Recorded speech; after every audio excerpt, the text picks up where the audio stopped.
basis of safety.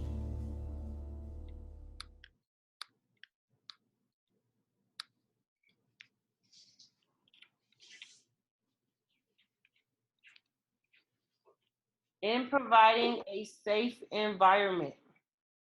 A big time question they like to ask about is fire safety.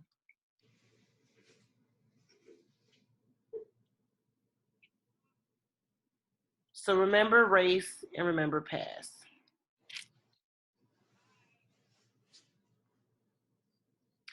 Now there's different types of like classes of fires. Type A deals with wood, cloth, upholstery, paper, and rubbish. Type B is flammable liquids or gas, grease, tar, oil-based paint. And type C is electrical equipment.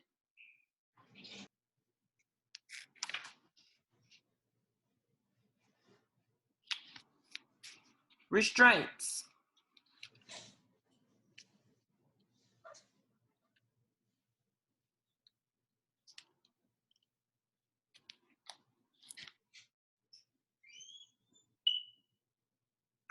Restraints are protective devices used to limit the physical activity of a client or to immobilize the client or extremity.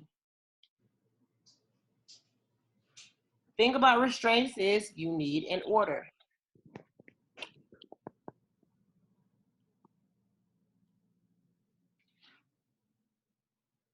And the use of side rails is not considered a restraint when they are used to prevent a sedated client from falling out of bed. The client must be able to exit the bed easily in case of emergency when using side rails, and only the top 2 rails should be used.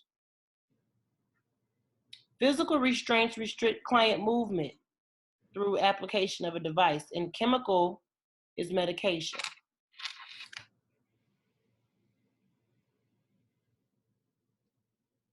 Now, restraints are very important because documentation has to be clear involving restraints.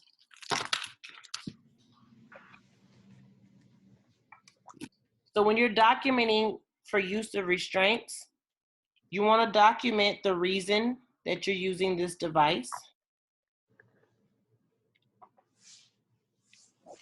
You want to document the method of use.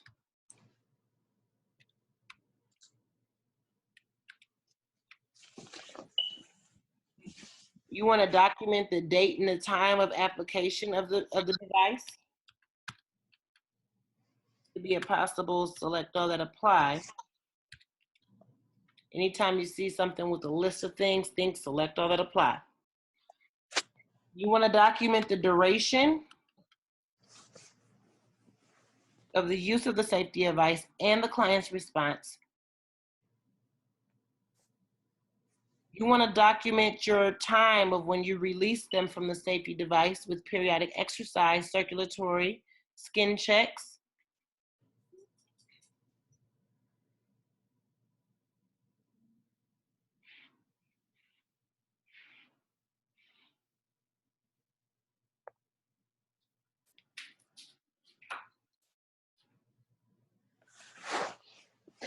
And then you want to document assessment of continued need for safety device, and you always want to evaluate the client's response.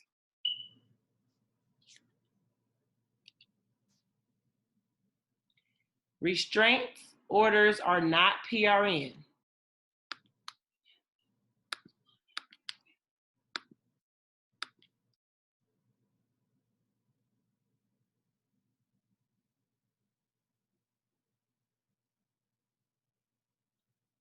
Nosocomial infections.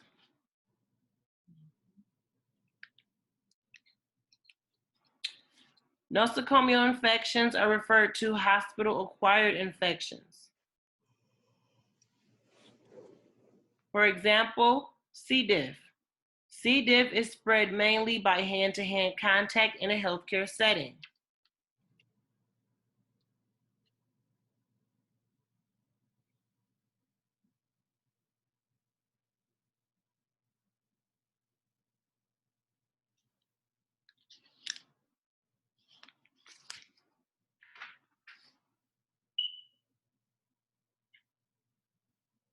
Transmission-based precautions.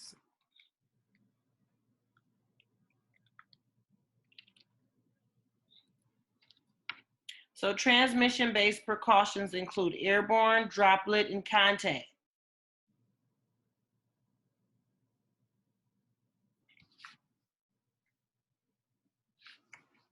With your airborne precautions, single room is going to be maintained under negative air pressure, and the door remains closed except upon exiting and entering.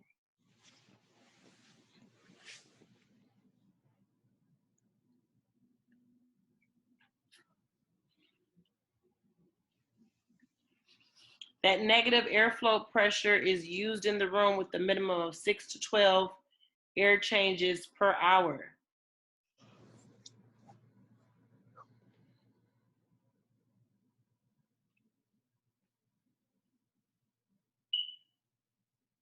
For example of transmission-based or airborne precaution diseases, you have measles, chickenpox, shingles, tuberculosis.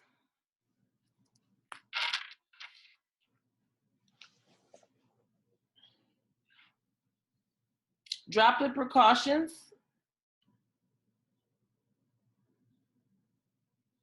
With droplet precautions, they need to be in a private room or in a room with the client whose body cultures contain the same organism.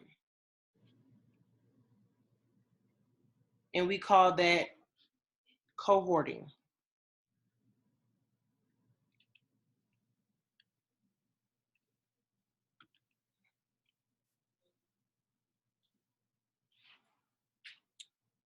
Example of droplet precautions would be meningitis, mumps, flu.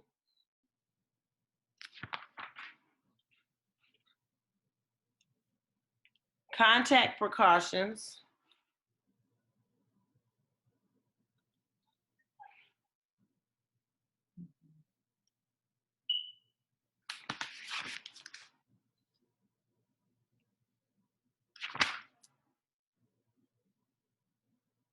Contact precautions would be diseases with colonization or infection of a multi-drug resistant organism, enteric infections, RSV, things like that. Private room or cohort, and you want to use gloves and a gown whenever entering the client's room. Okay.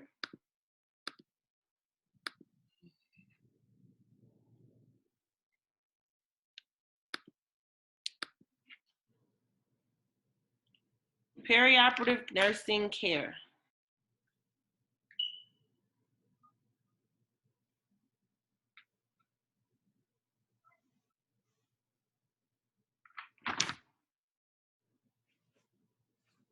In perioperative nursing care, we are caring for the client before, during, and after surgery. Some common things to remember with that would be positioning, education, nutrition, contraindications.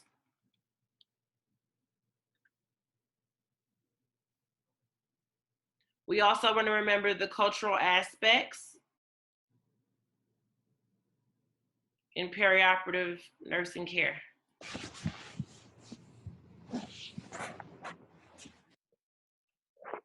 You want to explain the risks, what risks they may have.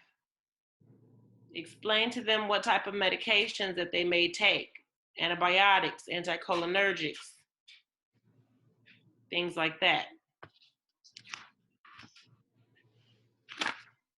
And we want to prevent post-op complication, mainly.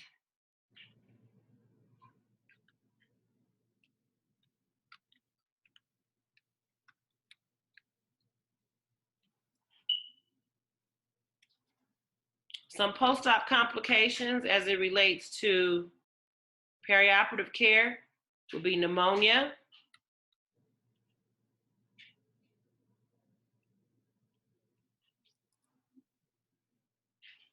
hypoxemia,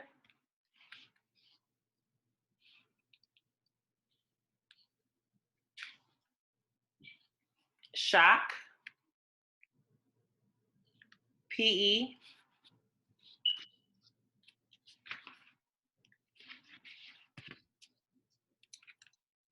another complication would be dehiscence,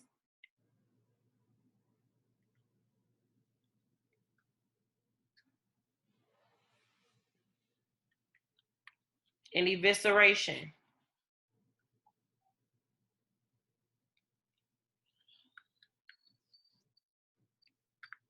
The difference between dehiscence and evisceration: dehiscence is separation of wound edges, and evisceration is actual organ protrusion.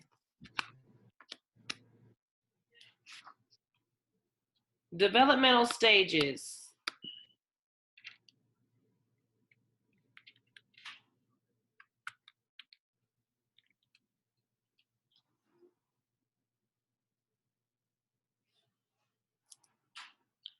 In developmental stages, there are some things that you want to remember about a hospitalized infant or toddler, recognizing what they may experience during their hospital stay. One thing would be separation anxiety.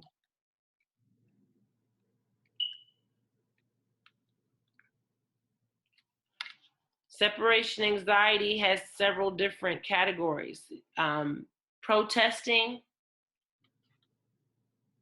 is one. Despair,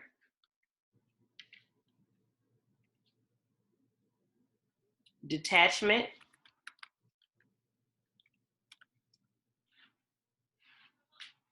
those are the categories of separation anxiety.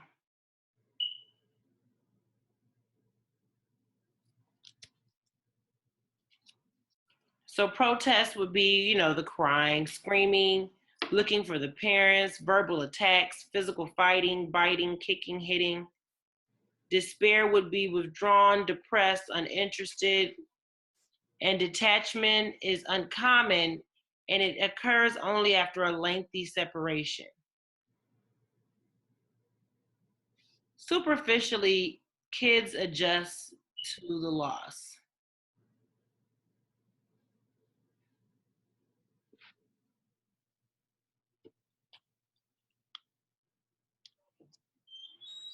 Sometimes the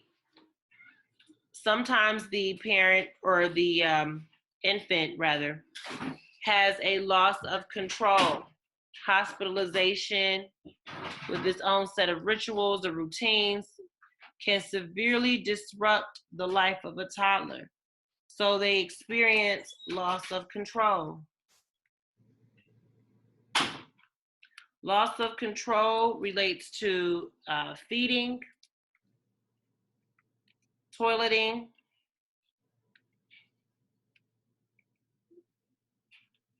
bedtime,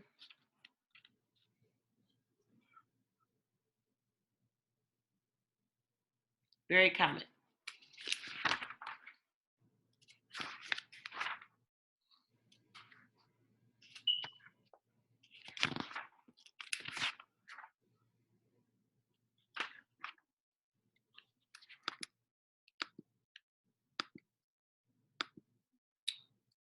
Aging. In the aging process, of course, we were all taught that everything goes down. Gerontology is the study of the aging process. Different type of physiological changes do take place in each body system. In the integumentary system, you have loss of pigment, wrinkling of the skin, thinning of the epidermis.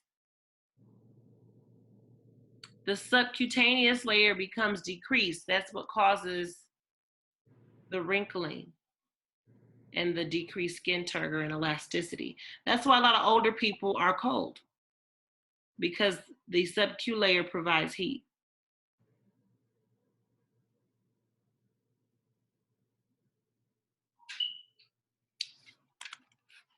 Their perspiring decreases.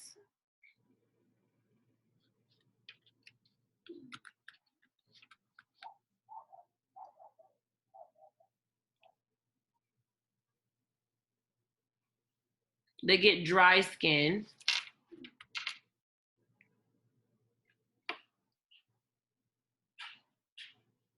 They have slow reflexes.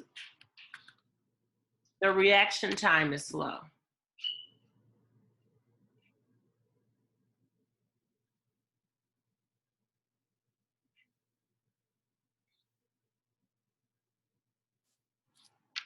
Some people get kyphosis.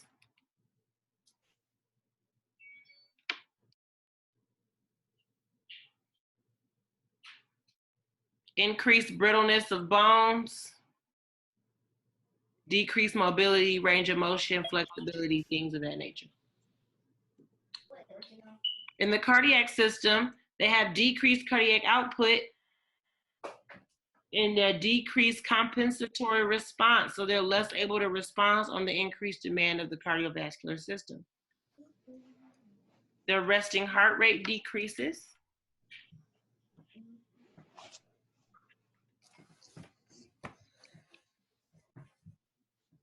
They do have an increased blood pressure, but they are susceptible to postural hypertension.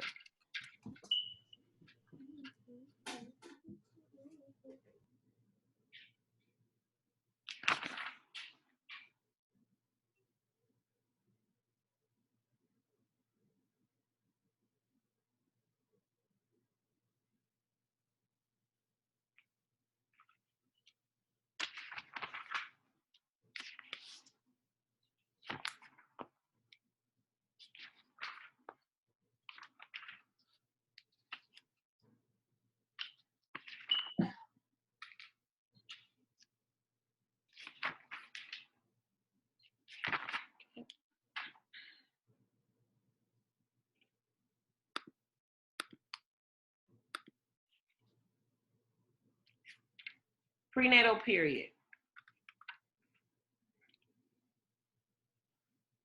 Gestation, the term gestation, refers to the time from fertilization until the estimated date of delivery. That's about 280 days, so to speak. Nigel's rule is for estimating the date of delivery, also known as the date of birth. In Nigel's rule, you subtract 3 months and add 7 days from the first day of your last menstrual period. And you have to add a year if it's appropriate.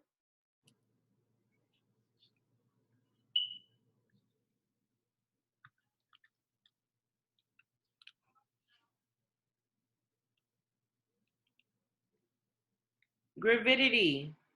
Gravidity refers to a pregnant woman, or gravida refers to a pregnant woman. Gravidity refers to the number of pregnancies, and that's including the one that she's pregnant with now. Parity is the number of births.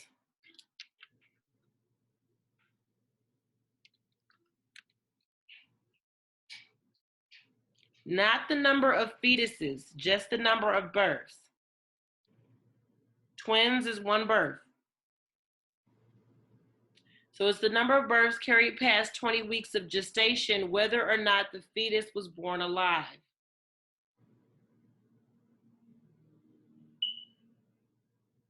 Term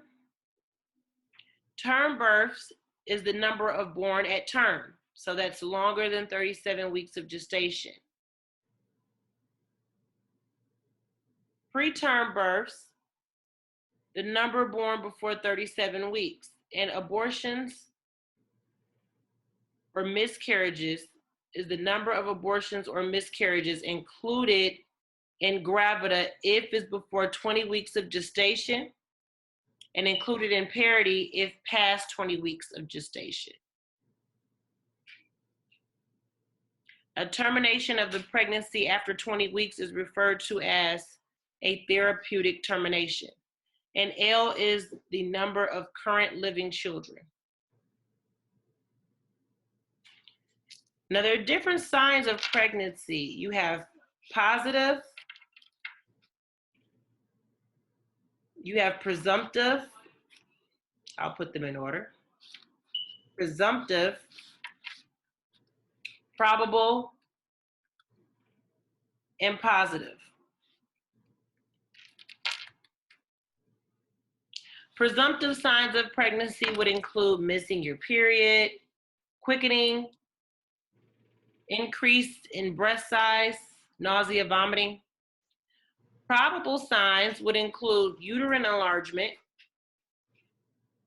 discoloration of your cervix, softening of the cervix, softening of the lower uterine segment. And positive signs would indicate a fetal heart rate detected by an obstetrician, active fetal movements palpated by a provider, and an ultrasound.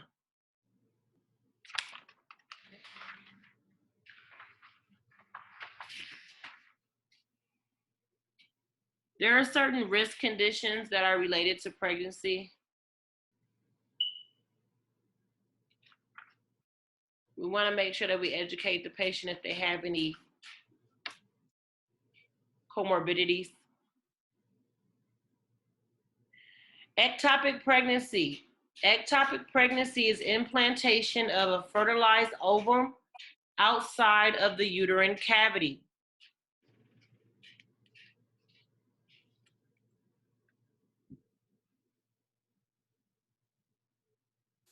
Its most common location is in what's called the ampulla, so it's kind of like on the outside of the fallopian tube. And what you would see or what they would present with would be a missed menstrual period, abdominal pain, bleeding, worst case scenario, rupture, increased pain, referred to as shoulder pain, which is signs of shock. That's if it's ruptured.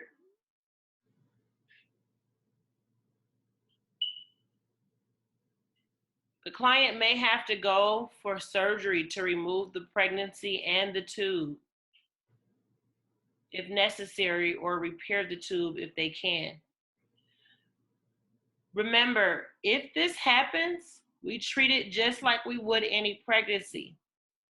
They would be administered RhoGAM for if they were Rh negative.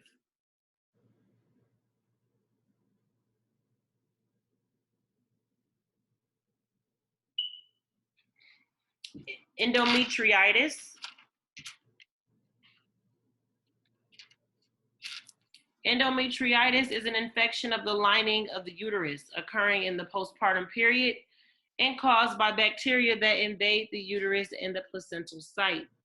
So the patient, of course, is going to have signs of infection: chills, fever, increased pulse, decreased appetite, headache, backache, and tenderness in the uterus.